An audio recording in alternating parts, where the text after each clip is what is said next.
T twenty বিশ্বকাপ খেলছে না বাংলাদেশ।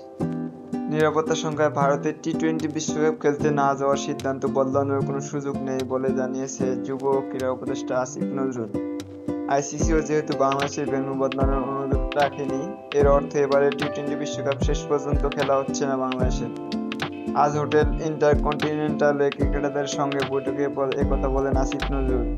আইসিসি বাংলাদেশের ভেন্যু স্থানান্তরের অনুরোধ না রেখে সুবিচার করেনি উল্লেখ করে উপদেষ্টা বলেন, তার সুবিচার করবে বলে আশা করছেন তিনি।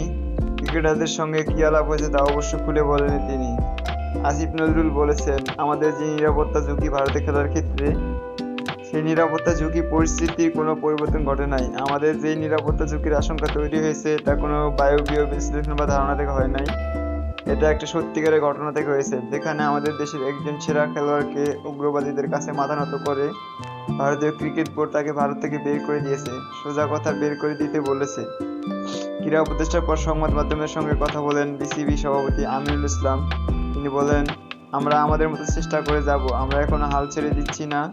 আমরা আবার আজকে যোগাযোগ করব আরও কিছু জিনিস নিয়ে এবং চেষ্টা করে যাচ্ছি যেন আমাদের ছেলেরা বিশ্বকাপ খেলতে পারে। আমাদের একটাই চাহিদা, আমরা বিশ্বকাপ খেলতে চাই। এই মুহূর্তে আমরা ভারতে যেতে চাই না, আমরা শ্রীলঙ্কার মাটিতে বিশ্বকাপ খেলতে চাই।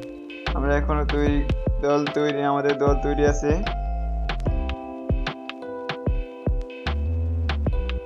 গতকাল আইসিসির সভায় বিসিবি সভাপতিকে ভারতে না খেলার সিদ্ধান্ত পুনঃ বিবেচনা করতে সরকারের সঙ্গে আলোচনার জন্য একদিন সময় দেওয়া হয়েছিল। তার এই পরিপ্রেক্ষিতে আজ চূড়ান্তভাবে ভারতে বিশ্বকাপ না খেলার সিদ্ধান্তে অটল থাকার কথা জানালেন ক্রীড়া উপদেষ্টা ও বিসিবি সভাপতি।